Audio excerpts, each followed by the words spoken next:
بسم اللہ الرحمن الرحیم۔ السلام علیکم۔ جیسے ہی شام کے سائے بڑھنے لگے میری گھبراہٹ میں بہت زیادہ اضافہ ہونے لگا تھا۔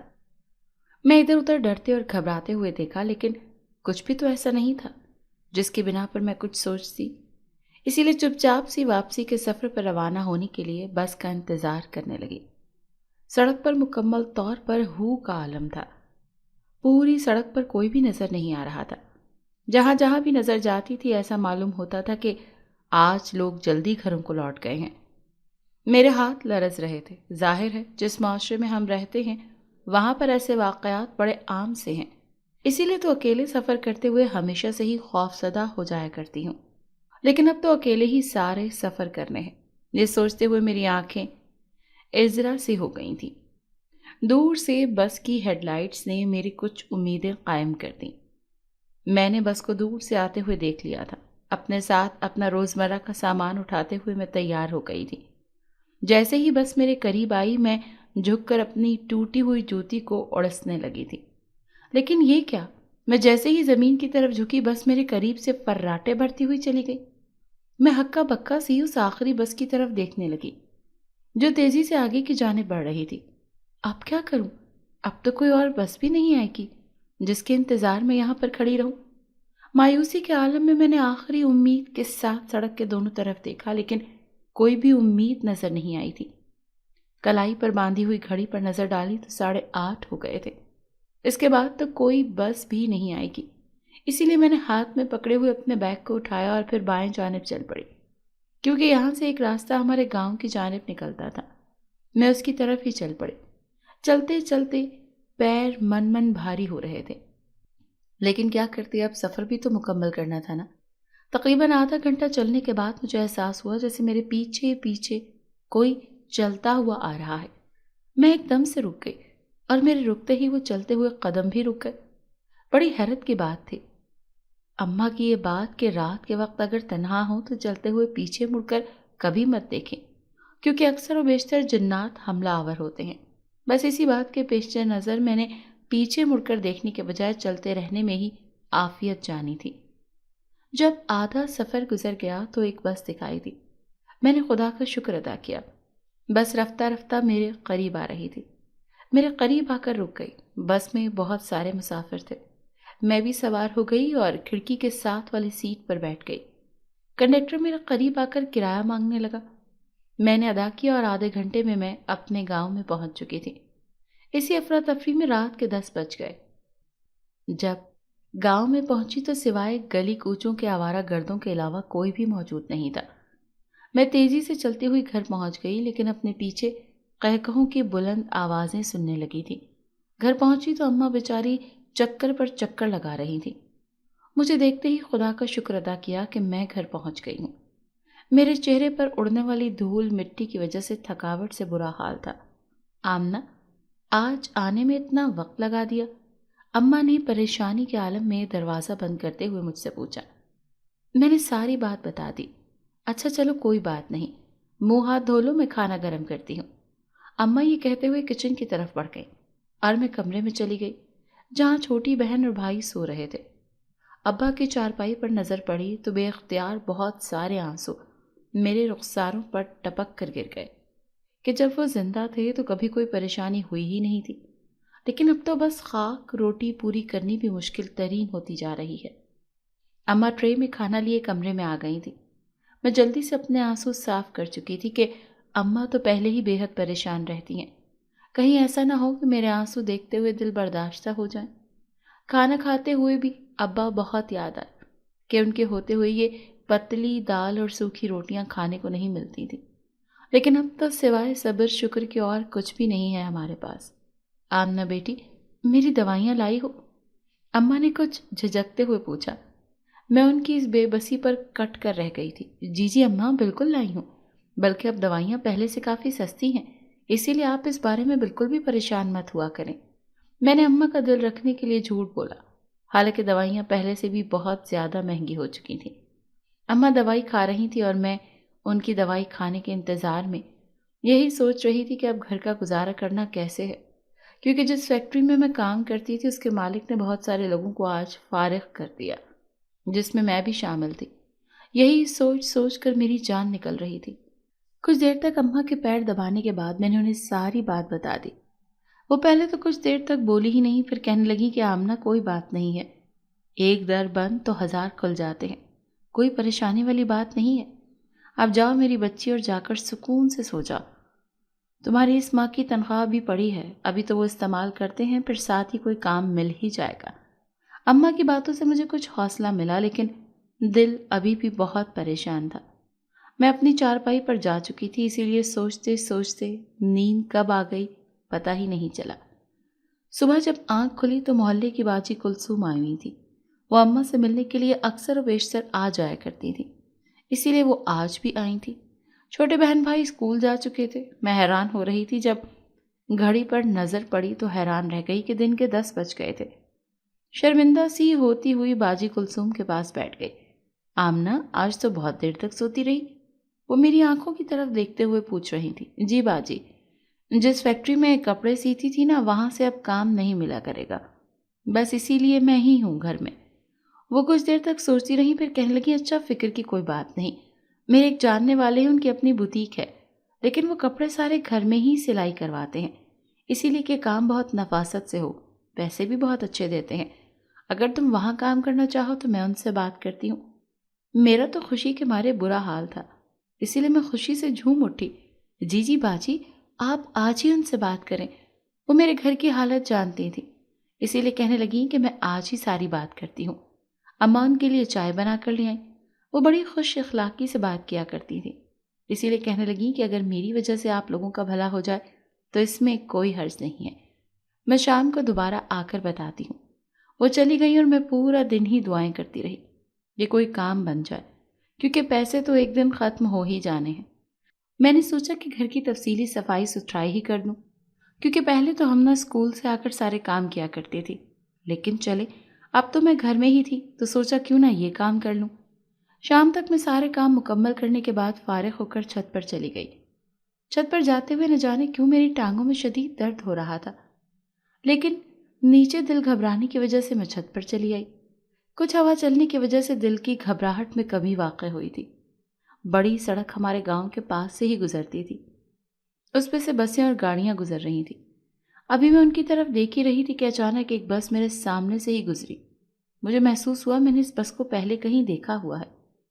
اچانک ہی سڑک پر چلنے والی وہ بس جیسے میرے بہت قریب آ گئی ہو۔ میں یہ دیکھ کر حیران رہ گئی کہ اس بس میں جو مسافر ہیں وہ کل رات والے ہی ہیں، اور اس سے بھی حیرت کی بات تو یہ تھی کہ وہ مسافر انہی سیٹوں پر بیٹھے ہوئے تھے جہاں کل رات بیٹھے ہوئے تھے۔ میں حیرت سے مزید اچھل پڑی کہ میں جس جگہ پر کھڑی ہوئی تھی وہاں سے وہ بس کنڈکٹر مجھے ہاتھ ہلاتے ہوئے دیکھ رہے تھے اور ساتھ ہی مسکراتے ہوئے میری طرف دیکھ رہے تھے۔ میں بڑی حیران ہوئی، لیکن ابھی میں مزید کچھ سوچنے کی کوشش کر ہی رہی تھی کہ نیچے سے اماں نے مجھے بلایا کہ کلثوم باجی آئی ہیں اور وہ تمہیں بلا رہی ہیں۔ میں بس کو اگنور کرتے ہوئے نیچے آئی۔ کلثوم باجی میری طرف دیکھ کر مسکراتے ہوئے دیکھ رہی تھی۔ ارے ہماری آمنہ تو بڑی قسمت والی ہے، میں نے آج ہی بات کی اور ساتھ ہی تمہارا وہاں کام بن گیا۔ اچھا، میں خوشی کے عالم میں اللہ کا شکر ادا کر رہی تھی۔ پھر وہ کچھ دیر بیٹھنے کے بعد چلی گئیں اور کہنے لگیں کہ کل صبح میرے گھر آ جانا، پھر میں تمہیں وہاں ان کے گھر لے کر جاؤں گی۔ رات بڑی خوشی سے میں نے گزار دی۔ پھر صبح ہوتے ہی میری آنکھ کھل گئی اور میں باجی کلثوم کے گھر چلی گئی جہاں وہ میرا ہی انتظار کر رہی تھی۔ پھر ہم دونوں ایک ساتھ ہی دوسرے گاؤں میں جانے کے لیے تیار تھیں، کیونکہ وہ دوسرے گاؤں میں رہتی تھیں جن کی بوتیک تھی۔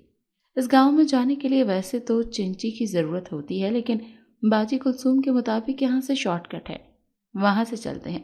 راستے میں باتیں کرتے ہوئے ہم لوگ اس گاؤں میں ہی پہنچ گئے۔ ان کا گھر بہت بڑا اور بے حد خوبصورت تھا، کسی بے حد خوبصورت حویلی کی نشاندہی کر رہا تھا۔ اس حویلی کے چاروں طرف بہت ہی خوبصورت سرسبز سے کھیت بھی تھے۔ میری طبیعت تو جیسے بڑی ہی خوش ہو گئی تھی۔ ہم دونوں اس حویلی میں داخل ہوئیں، لیکن نہ جانے کیوں حویلی میں داخل ہوتے ہی میرے دل نے گھبرانا شروع کر دیا تھا، جیسے کسی نے اچانک ہی میرے دل کو اپنی مٹھی میں لے لیا ہو۔ میرا دل شدید گھبرانے لگ گیا، کیونکہ حویلی جتنی سرسبز اور شاداب باہر سے تھی، اندر سے اتنی ہی بوسیدہ سی تھی۔ میں بڑی حیران ہو رہی تھی کہ یہ کیا ماجرا ہے، لیکن باجی کلثوم میرا ہاتھ پکڑے ہوئے مجھے اندر لے گئی۔ اندر بھی کچھ ایسا ہی عالم تھا، لیکن ایک کمرے میں بہت ساری لڑکیاں تھیں جو اپنی اپنی سلائی مشین کے سامنے بیٹھے ہوئے کپڑے سینے میں مصروف تھیں۔ وہ اتنی دل جمعی اور مصروفیت سے کام کر رہی تھی کہ انہیں ہمارے آنے کا بھی کچھ اندازہ نہیں ہوا تھا۔ ان کو سکھانے کے لیے ایک معمر سی خاتون مصروف تھی۔ وہ کچھ دیر تک تو انہیں سمجھاتی رہیں اور پھر ہماری طرف متوجہ ہو گئیں۔ ہمیں ایک دوسرے کمرے میں لے کر چلی گئیں۔ ساری بات ہو گئی اور پھر میرے کام کا آغاز آج سے ہی ہو گیا۔ باجی کلثوم جا چکی تھی اور وہ معمر خاتون مجھے ایک سلائی مشین کے سامنے بٹھاتے ہوئے سمجھانے لگی کہ اس طرح سے کام مکمل کرنا ہے، اور چونکہ آپ پہلے سے ہی سارے کام جانتی ہیں اسی لیے کوئی شکایت کا موقع نہ ملے، ورنہ پھر مشکل ہو جائے گی۔ میں یہ ساری باتیں بڑے دھیان سے سن رہی تھی۔ پھر چونکہ پہلے ہی سارے کام جانتی تھی اسی لیے مجھے کوئی خاص مشکل نہیں ہوئی تھی۔ بس ایک بات کا دھیان رکھنا کہ وقت کی پابندی لازمی ہے، ورنہ بڑی مشکل ہو جائے گی۔ کام مجھے مشکل لگا ہی نہیں کیونکہ میں سلائی والا کام پہلے سے ہی جانتی ہوں۔ پورے دن میں ہم لوگ کوئی 300 پیس سلائی کرتی تھی، پھر شام کے وقت ان سب کی چیکنگ ہوتی تھی۔ بہت تفصیل کے ساتھ ایک ایک چیز کو دیکھا جاتا، تب کہیں جا کر وہ پیس پاس ہوتا تھا۔ یہی وجہ تھی کہ کسی کو بھی غلطی کرنے کی کوئی گنجائش ہی نہیں تھی۔ مجھے یہاں کام کرتے ہوئے 2 دن ہو گئے تھے۔ میں خوش تھی، بس اپنی ہی ہمت تھی کہ جتنی جلدی کام مکمل کر لیتے اتنی ہی پیمنٹ ہو جایا کرتی تھی۔ روزانہ کی بنیادوں پر بھی کچھ لڑکیاں پیسے لے لیا کرتی تھیں، لیکن میں نے یہی کہا تھا کہ مجھے پیسے ماہ کے آخر پر چاہیے۔ یہاں کام کرنے سے اس معمر عورت کی محبت اور شفقت سے بھی میں بے حد متاثر ہوئی تھی۔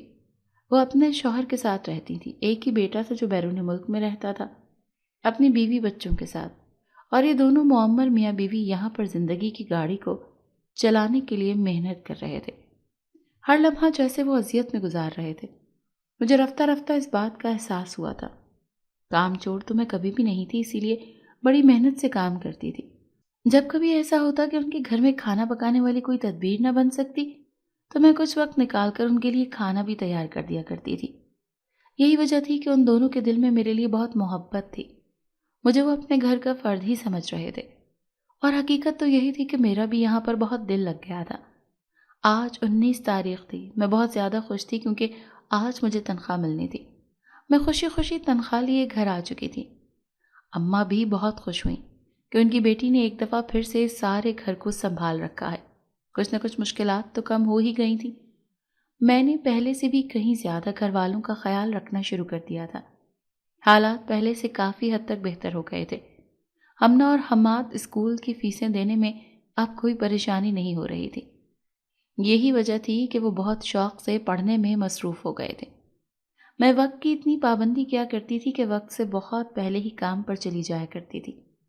باقی سب کچھ تو بہت ہی اچھا تھا، لیکن نہ جانے کیوں میرا دل ان دنوں کے لیے تنہا بڑھاپے کی وجہ سے بہت سخت کھٹتا تھا کہ کاش ان کا بیٹا واپس گھر آ جائے یا پھر ان دونوں کو بھی اپنے پاس بلا لے۔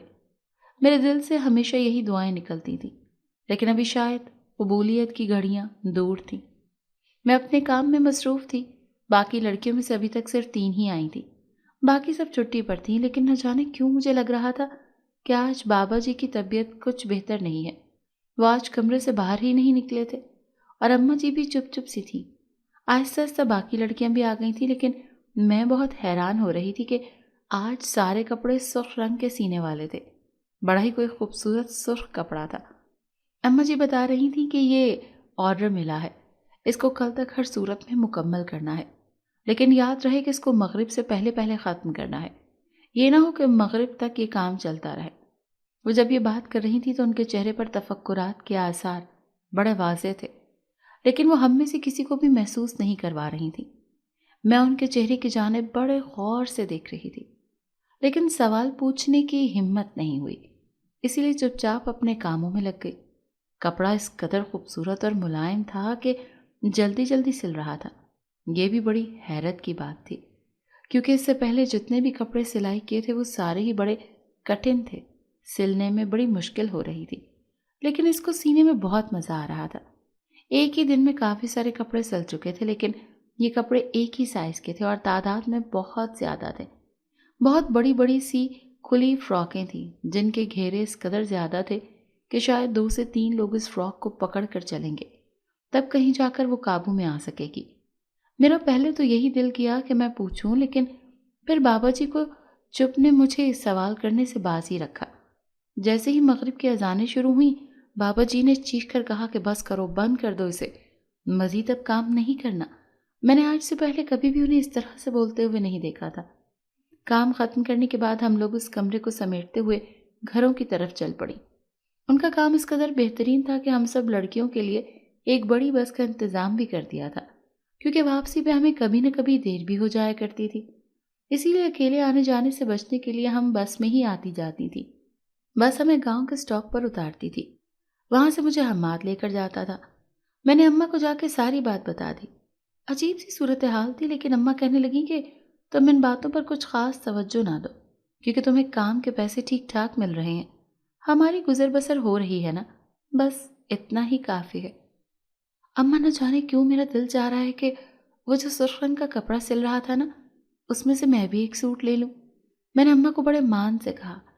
پہلے تو اماں میرے منہ کی طرف دیکھنے لگی، پھر کہنے لگی کہ اگر اتنا ہی پسند ہے تو لے لو، کوئی بات ہی نہیں ہے۔ پھر میں نے دل میں سوچا کہ کل جا کر بات کروں گی۔ اسی شام میں ہمارے محلے میں ایک لڑکی کی شادی تھی، ہمیں بھی ہوا تھا۔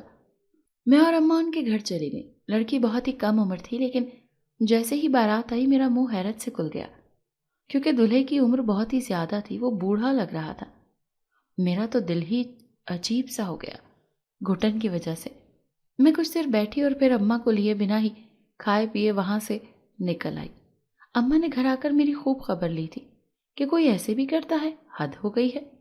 اماں کے غصے سے بچنے کے لیے میں نے بنا کچھ کھائے پیے ہی کمبل لیا اور لمبی تان کر سونے لگی، یعنی کہ ایکٹنگ کرنے لگی۔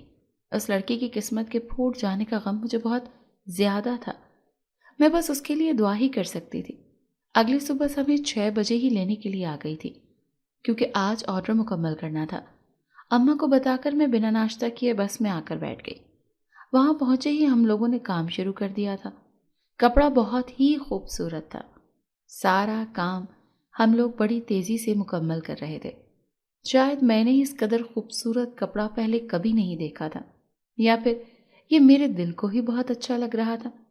جب اماں جی نے اپنے دوسرے کمرے میں گئیں تو میں پانی پینے کے لیے کچن میں چلی گئی۔ کچن اس کمرے کے ساتھ ہی تھا جہاں بابا جی آرام فرما رہے تھے۔ میں نے جیسے ہی کچن میں قدم رکھا تو بابا جی اماں جی سے کہہ رہے تھے کہ یہ آج جب آرڈر مکمل ہو جائے گا تو اس کے بعد سے ایسا کوئی آرڈر نہیں لینا ہے۔ میری جان نکلتی ہی جا رہی ہے جب سے یہ آرڈر ملا ہے۔ جانتی ہو نا یہ آرڈر کس کا ہے؟ اگر ذرا سی بھی اونچ نیچ ہو گئی تو حالات بے حد خراب ہو جائیں گے۔ ہماری زندگی کو تو جو خطرہ ہے سو ہے، لیکن ان بچیوں کی زندگیاں بھی خراب ہو جائیں گی، اس لیے اگلی دفعہ ایسا کوئی بھی آرڈر مت لینا۔ بابا جی بڑی بے بسی سے کہہ رہے تھے۔ ہم لوگ ان کا کوئی بھی آرڈر کینسل نہیں کر سکتے، تم جانتے ہو نا، اگر ہم میں سے کسی نے بھی ایسا کیا تو ہم سب کچھ کھو دیں گے۔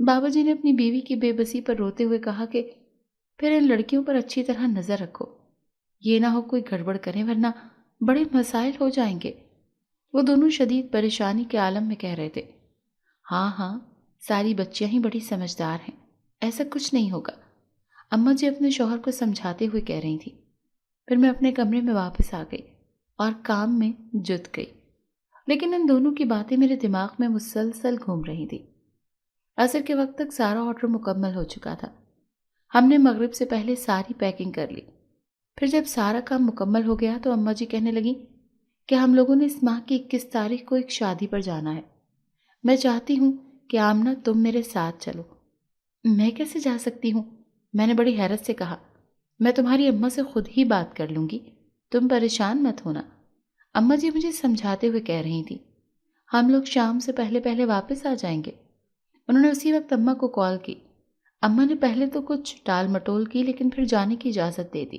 اب جب کہ میں نے شادی پر جانا تھا تو میرے دل میں یہ سرخ رنگ ہی سمایا ہوا تھا، اسی لیے میں نے کہا کہ کاش میرے پاس کوئی سرخ سوٹ ہی ہوتا، اگر ایسا نہیں تھا تو سرخ دوپٹہ ہی ہوتا۔